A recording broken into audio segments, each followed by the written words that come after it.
आप देख रहे हैं पारस प्रेम न्यूज, खबर जो आप तक पहुंचे सबसे तेज। पारस प्रेम न्यूज में आपका स्वागत है। मैं हूँ के द्विवेदी।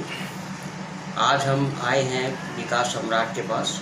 विकास सम्राट यादव जी ये गोविंद नगर विधानसभा से प्रत्याशी भी रहे हैं, विधायक का चुनाव लड़े थे। तो आइए इनसे कुछ कोविड के बारे में जानते हैं कि कोविड के समय स्थिति बहुत ख़राब है, बड़ी महामारी इस समय चल रही है, मौतें भी ज़्यादा हो रही हैं, सरकार बड़े बड़े दावे कर रही है, क्या स्थिति है? विकास जी बताएं कि कोविड की क्या स्थिति है समय? धन्यवाद द्विवेदी जी। कोविड की स्थिति जब से लॉकडाउन हुआ है, जब से उत्तर प्रदेश में लॉकडाउन हुआ और पूरे देश में लॉकडाउन हुआ, तब से लगातार सरकार की कोई जितनी कुप्रबंधित व्यवस्थाएं थी, इसकी वजह से आज आप देखिए जब मरीज बढ़ गए तो पूरी तरीके से सप्ताह में सारी दुकानें खोल दी गई, 2 दिन के लिए दुकानें बंद की जा रही हैं। और अस्पतालों में कहीं भी किसी अतिरिक्त बेडों की व्यवस्था प्रशासन द्वारा नहीं किया गया। और आप देखिए अभी आप लोग मीडिया से जुड़े हुए हैं, लगातार प्राइवेट अस्पतालों में भी लोगों का उत्पीड़न हो रहा है। सरकारी अस्पतालों में वेंटिलेटर की बेड की कमी की वजह से लोगों की मौतें होती जा रही हैं। अभी जो 2 दिन का लॉकडाउन सरकार ने समय रखा है, इसको अनलॉक नहीं, आप ये कहते हैं कि सैटरडे और संडे लॉकडाउन रहता है। तो जैसा कि हम लोगों ने देखा कि लॉकडाउन का बिल्कुल पालन नहीं हो रहा है, गाड़ियां बराबर चल रही हैं, लोगों का आवागमन जारी है, इसमें आप क्या कहना चाहेंगे? 2 दिन के अनलॉक से 2 दिन के जो लॉकडाउन किया गया प्रशासन द्वारा, उसका कोई मतलब नहीं है। उस 2 दिन के लॉकडाउन से सिर्फ और सिर्फ व्यापारी वर्ग और परेशान हो रहा है। क्योंकि जब से मैं कहना चाहता हूँ, मैं पीछे बात करता हूँ, जब नोटबंदी हुई देश में भारतीय जनता पार्टी की सरकार ने नोटबंदी किया, उस समय भी व्यापारी परेशान हुए, थोड़ा बहुत संभले। उसके बाद जीएसटी ने उनका कमर तोड़ दिया। उसके बाद जब से लॉकडाउन हुआ है कोविड में, उनकी कमर पूरी तरीके से टूट गई है। वर्तमान में जो प्रदेश की अपनी राजनीति है, जो सरकार है, उसकी कार्यप्रणाली बहुत अच्छी नज़र आ रही है, सरकार बड़ा अच्छा काम कर रही है, इस बारे में आपका क्या कहना है? सरकार देखिए, सरकार के पास बताने के लिए पूरे प्रदेश में कोई नया मेडिकल कॉलेज इन्होंने नहीं बनाया है, कोई बड़ा काम ऐसा नहीं किया है। सब समाजवादी पार्टी के सरकार के समय के काम है, जिसका उद्घाटन किया जा रहा है इस गवर्नमेंट में। एक भी मेडिकल कॉलेज बता दे भारतीय जनता पार्टी के लोग, एक भी नए मेडिकल कॉलेज का निर्माण इस सरकार में हुआ।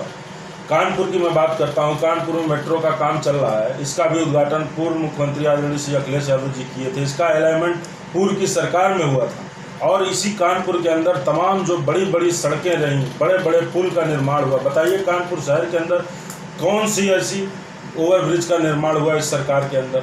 मुझे याद है जब चुनाव था और भारतीय जनता पार्टी के तमाम बड़े नेताओं ने रैलियों में यहाँ की भोली भाली जनता से ये कहा कि कानपुर को औद्योगिक नगरी के नाम से जाना जाता है। अगर भारतीय जनता पार्टी की सरकार बनेगी तो यहाँ की जो प्रमुख औद्योगिक इकाइयाँ हैं, लाल इमली हुई और तमाम जैसी इकाइयाँ हैं, उनको तत्काल चालू कराकर लोगों को रोजगार मुहैया कराया जाएगा। आज आप जनप्रतिनिधियों से सवाल कर सकते हैं कि आज उन फैक्ट्रियों के लिए एक कदम सरकार ने जो चला हो तो आप बताइए।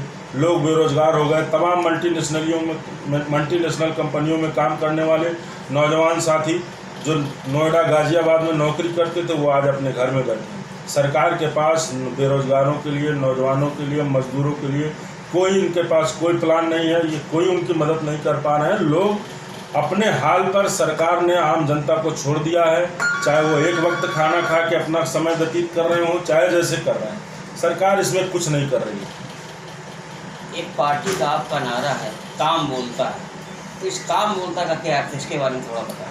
देखिए, काम बोलता है और आने वाले समय में निश्चित रूप से 2022 में काम बोलेगा, क्योंकि जनता को झूठ का भ्रम फैलाने में हमारे राष्ट्रीय अध्यक्ष जी भी कहते हैं भारतीय जनता पार्टी ज़्यादा माहिर है, क्योंकि ये तमाम 90% संसाधनों पर भारतीय जनता पार्टी का कब्जा है। लेकिन देर से ही सही, कम से कम आज मैं समझता हूँ उत्तर प्रदेश की आम आवाम को आदरणीय अखिलेश यादव जी के समय किए गए कार्यों की याद आती है। और ये सच है कि जितने बड़े काम, जितने ड्रीम प्रोजेक्ट थे आदरणीय अखिलेश यादव जी, वो सारे काम जो उस सरकार में कंप्लीट हो गए थे और आज इस सरकार में चल रहे हैं, नए काम भारतीय जनता पार्टी के कोई भी नया काम उनके द्वारा नहीं किया जा रहा। इसलिए मैं कहता हूं कि शायद इस बार के चुनाव में यहाँ की जनता ये समझेगी कि ये केवल जुमला बोलते हैं चुनावों में, तो इस बार जुमले की सरकार न चुनकर आम आवाम समाजवादी पार्टी की सरकार बनाएगी, समाजवादी पार्टी की चुनेगी।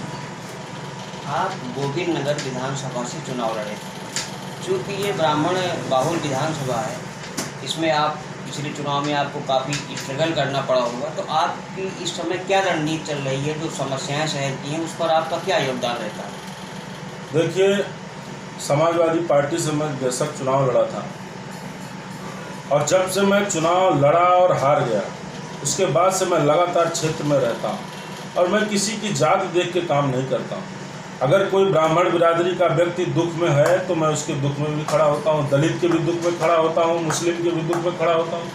तो जाहिर सी बात है, मैंने इतने दिनों में ये महसूस किया कि जब आप जातीय भावना से ऊपर उठकर समाज के लोगों से मिलेंगे जुलेंगे, उनके आएंगे जाएंगे, तो चूँकि यहाँ का पढ़ा लिखा वर्ग ज़्यादा है, जो पढ़े लिखे वर्ग के लोग हैं, जिन जैसे आप कह रहे हैं ब्राह्मण समाज के लोग ज़्यादा रहते हैं, तो कहीं न कहीं वो लोग, मैं समझता हूँ कि आने वाले समय में आदमी के व्यक्तित्व को ज़्यादा महत्व देंगे बजाय जात के।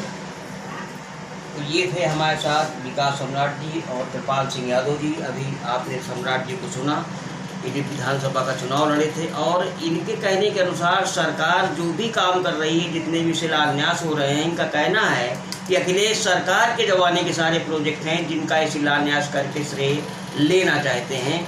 पारस प्रेम न्यूज़ के लिए मैं के द्विवेदी, कैमरामैन महेश के साथ, नमस्कार।